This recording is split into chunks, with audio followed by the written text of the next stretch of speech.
Dead Right, Season 2, Episode 1. Original air date, April 21st, 1990. One commonality among the episodes of Tales from the Crypt is that the selfish, awful people usually get their comeuppance, usually by way of some ironic punishment. This episode is very much that, but it isn't very satisfying. In the episode, Demi Moore as Kathy Finch, the gold digger who wanted big bucks, wants money because she's never had it. So that's very relatable, but she's so obsessed with it that nothing else matters. What about love? Oh yeah, that's important too. Not to you. You love money, don't you, Kathy? How would I know? I've never had any. She sees a psychic to find out her future. The psychic tells her that she's going to get fired this very day, but hired at another place. After this comes true, she goes back for a second prediction. In the second prediction, she is told that she'll marry a man who inherits a lot of money and dies. So of course she's happy about it. That is until she meets Charlie, whom she is disgusted by. Probably because he's in some sort of Arrested Development. Shut up, you know you'd love it. There are moments you realize needed to happen the way that they do to make the prediction come true, just not how Kathy expected. Now on the one hand, I see where she's coming from and I understand her plight and I sympathize with her. She came from nothing and she wants more out of life. But at the same time, there's a scene where she's talking about ways that Charles could die and it sounds more like a metal-ass deathcore song from 2008. I cradle no fools, unable to suffer rap.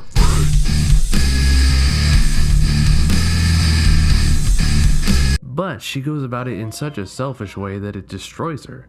And that's the problem. Selfishness destroys everyone. It hurts everyone. It even kills. And unfortunately, this is a very weak opening for Season 2. On the whole, it's very boring and kind of unpleasant to watch. I give it a 2 out of 10 for Jeffrey and Demi. The Switch, Season 2, Episode 2. Original air date, April 21st, 1990. This episode starts out strong with Arnold Schwarzenegger doing a cameo. What's the matter with you? Want to keep that 90-pound corpse for the rest of your death? Keep pumping. I tell the story.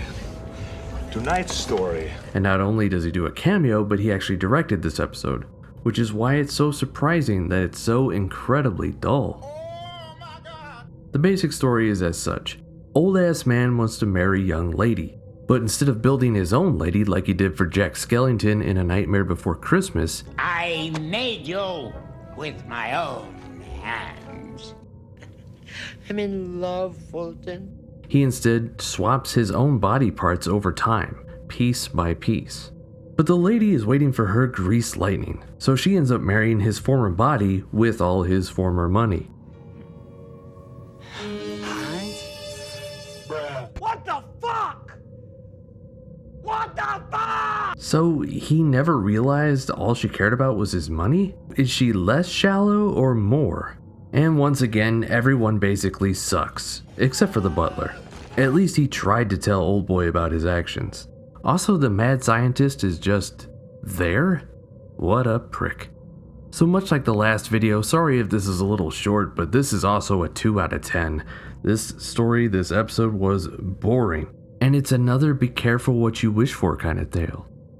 And the fact that it was almost the same as the previous episode is kind of weird, but then again, that one sucked ass too. Cutting Cards, Season 2, Episode 3. Original air date, April 21st, 1990. Lance Henriksen stars in this episode as a cowboy-clad gambler named Reno Crevice. Let me read that again.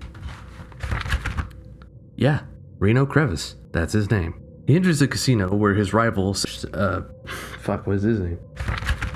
Where his rival, Sam Forney, Sam Forney, what a fucking name. Where rival, Sam Forney, is awaiting to challenge him. I'm willing to play.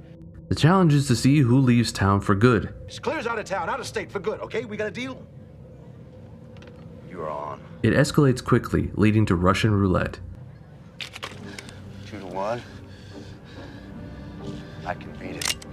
These men are not well. After a genuinely funny interaction, Hey, you want me to leave the keys in it? Park it yourself, asshole! Who do you call an asshole? You heard my friend. Get the hell out of here. They move on to chop poker. You're accusing me of cheating. You're goddamn right I am. All right, hotshot. Let's do what we do best. All right?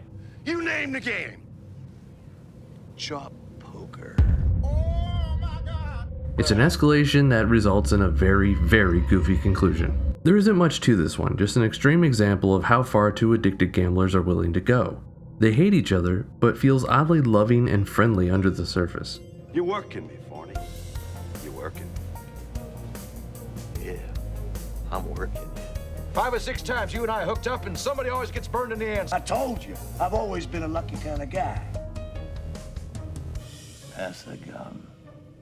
Lance and Kevin give good performances.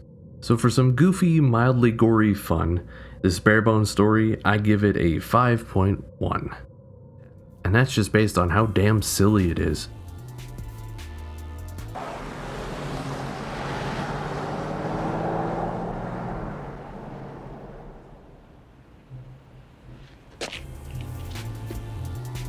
Till Death, Season 2, Episode 4. Original air date, April 24th, 1990. The episode starts off with young jackass landowner Logan Andrews trying to spit some game at a wealthy lady named Margaret Richardson. You see, he wants her to help pay for the hotel that he needs to be built on the land that he owns. Problem with the land is that it's mostly a swamp full of quicksand.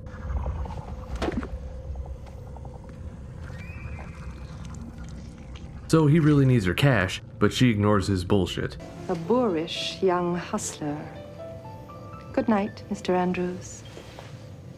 So naturally, he goes to his ex, who happens to be a voodoo priestess named Psyche. Now let's take a second here. So he gets a type of love potion, again, from his ex-girlfriend, who is a voodoo priestess? I'm sorry, how?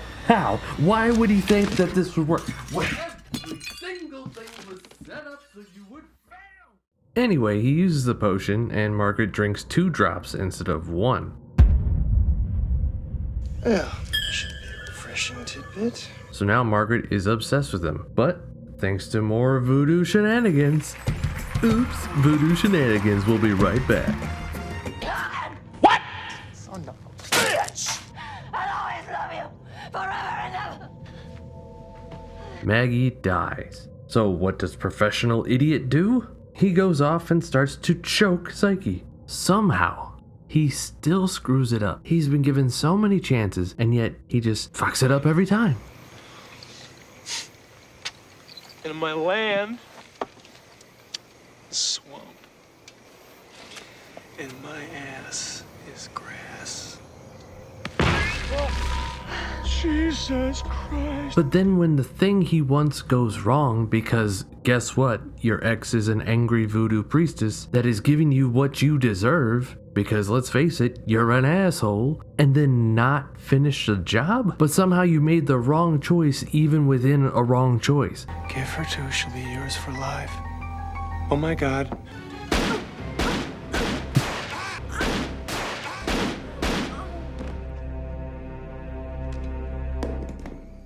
Oh my God. Oh, my God! I've killed her. Wait a second. She's already dead. Everything that happens to Logan Andrews is well deserved. In other words, good for her. And because of the ending to this episode, I rated it much higher than it would have been, and that's partly because they really captured the essence of the EC comics. Like, it looks like comic panels come to life. I give it a 6.8 because of the ending. Definitely give this one a watch. Strictly business, of course. All right. 3's a Crowd, Season 2, Episode 5, original air date, May 1st, 1990. In this episode, Richard and Della are having problems. The kind of problems where Richard is waiting in the dark for Della to come home. Much like Homer waiting for Bart. Hello, son. Where have you been? Playing with Millhouse. No, you haven't. You've been out gallivanting around with that floozy of a bigger brother of yours, haven't you? Haven't you? Look at me. Richard feels like a real loser, hasn't given Della any kids, his words, not mine, and their old friend Alan is rich as hell, and he thinks Della and Alan are having an affair. Despite being at this low point where he can't even believe the things he's seen, there are a lot of signs that point to that actually being true. No! He might just be right. Look at that shit. I'm certain anyone would be suspicious as hell, which is a whole other problem. It's just been so hard not telling him. It'll be all over tomorrow. But instead of waiting and communicating these thoughts and feelings, or at least having to hear what Della has to say about it, he lets the deranged thoughts take over. Richard, please don't do this. You promised. No, you promised! You are an incredible asshole, Richard. I'm the asshole! You're the one who's fucking my wife! What? It's not funny, Richard. Bruh. Oh my God! Scared me.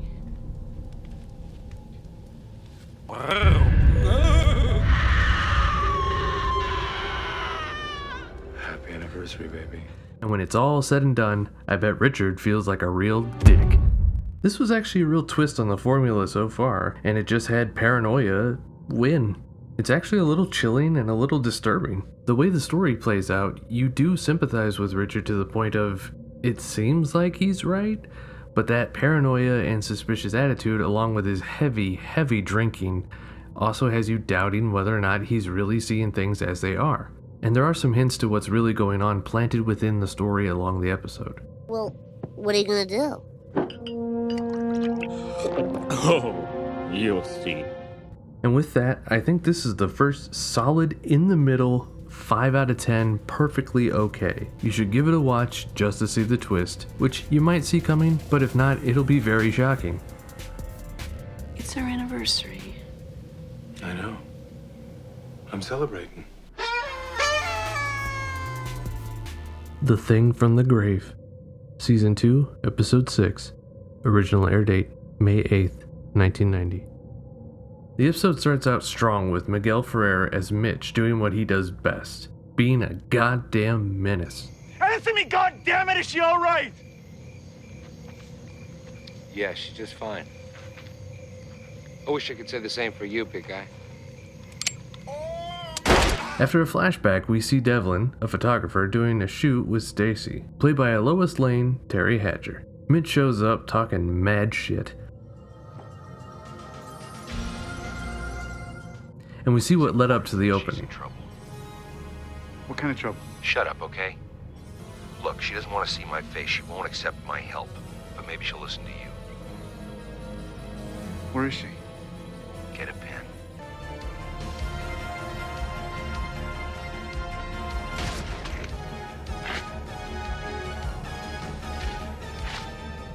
Eventually, Mitch kidnaps Stacy after she realizes that Devlin has actually disappeared.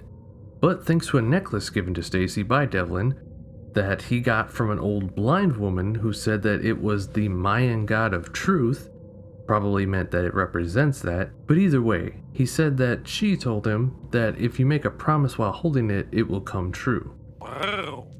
So of course it does. This is Tales from the Crypt. So Devlin rises from the grave to save Stacy by burying that son of a Mitch alive with him.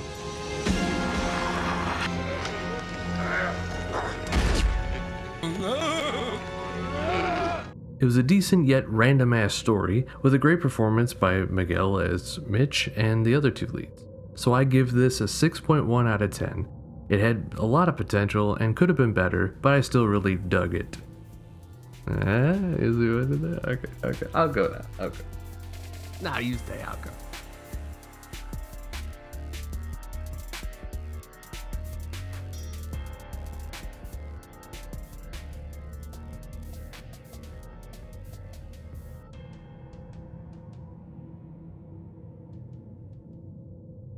I got an idea. Why don't you take this nice long lens of yours, get it nice and covered with Vaseline, and shove it up your fucking ass! I love that guy.